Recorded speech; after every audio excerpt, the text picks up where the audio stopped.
Hey YouTube, Puff and Snuff here, Ian, checking in as always from beautiful and dimly lit Northeast Ohio.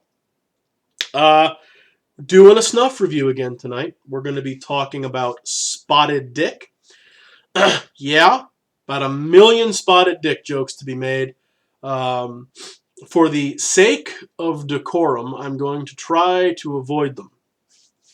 We're talking about Old Mill's Spotted Dick. And the only thing worse than the lighting in this room is the quality of my camera. So you're going to have to take my word for it. But that says Old Mill Artisan Snuff Spotted Dick. I'm going to load up, get this warming on the box car here while on one of those, while I'm talking. So what is Spotted Dick? It's a dessert. It's a British dessert. Something of a cross between a bread pudding and a vanilla custard. Traditionally, there's some sort of a dried dark fruit, raisins, currant, something like that. Usually some sort of alcohol component. I think brandy is the traditional alcohol, but there's a very good chance that I'm making that up. I'm not really certain at all. And it's usually traditionally made with suet, which certainly would not, I don't think, translate well to nasal snuff. So fortunately, Chef Daniel Richard has made a substitution there. Um, it's very good. The dessert is very, very good. You around the holidays, it pops up in grocery stores. You can get a canned version. I think Heinz makes it. It is what it is. It's a canned dessert. It's a poor representation of what it is. If you ever have the chance to try a scratch-made version of Spotted Dick, it really is a very, very good dessert. Um, so let me flip over real quick. I'm going to read you a little bit of his description on his website.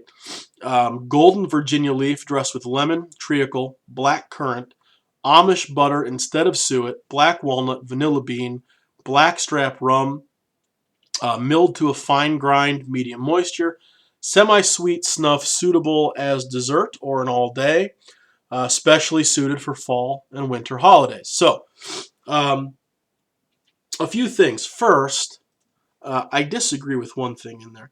And again, you can't see this, and I apologize, but I personally would not call this fine by any stretch. I would call it medium fine, almost medium.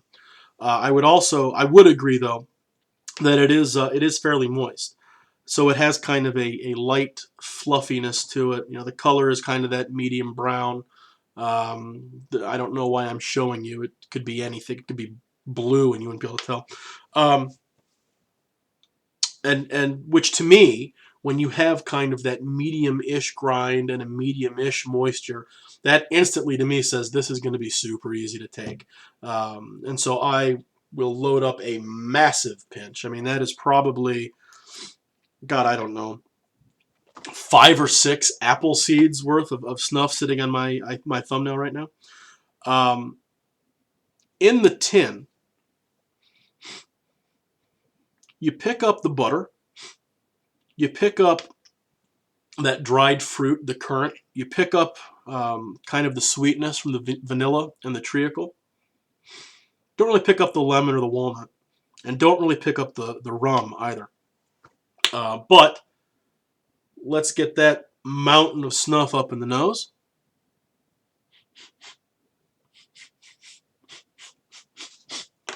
Uh,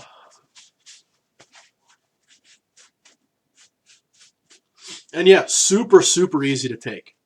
This would be an excellent, for a beginning snuffer, someone new to the hobby, um, who wants something that is easy to take, yet complex in scent and appealing and not offensive in any way.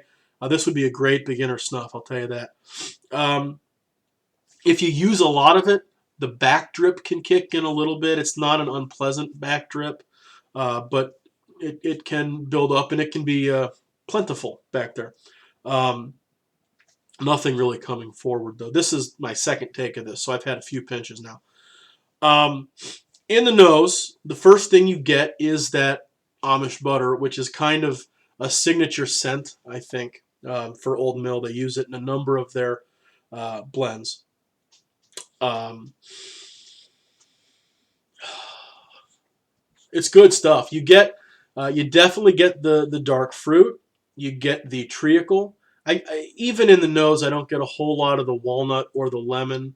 I have a feeling it's probably they're probably used in very measured doses. Probably used very conservatively, and it's probably adding to something in there, but not enough that I can pick it out, on its own. As it sits in the nose, the butter to me starts to recede, and what comes out is the treacle and the rum, um, and it's very good. There's someone out there, and I don't know if it was on YouTube, and I don't know if it was on a forum or where it would have been. I'm not even positive who it was. I think it was Paul Schallbetter. I might be wrong, but someone called Old Mill nose food, and I think that is a perfect description for a lot of his blends.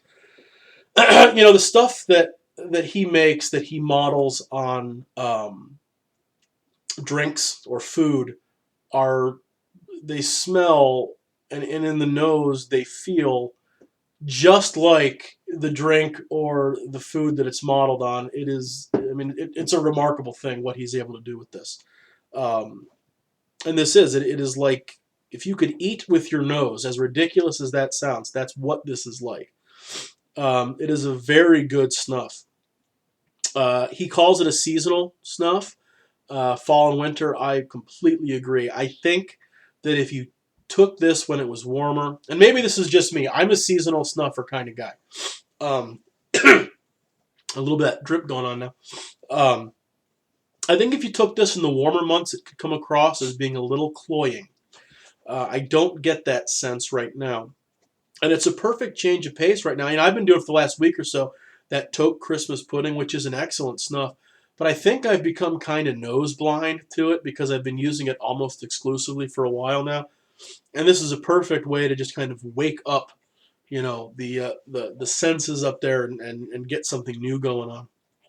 Um, and it's been in the nose for a while, and the scent is persistent. It doesn't. This isn't toke-like in that the scent disappears very quickly. It sticks around for a while, and I know from experience that it's going to stick around for 20 minutes to a half an hour. Um, and by the end of it, all that's really left is that treacle and a little bit of rum, um, and it is fantastic, fantastic snuff, guys. I love this stuff. I will say that it is, as I said, this would be an excellent beginner snuff. If you're someone that is still trying, that hasn't quite wrapped their head around how to take the toasts or the finer, drier snuffs, this is something that is very simple to take, but there's a lot of complexity in this. So it's a good way for a beginner to kind of experience kind of the nuance and the layers that the snuff hobby can bring. Um, I'm going to load up one more mountain of snuff here.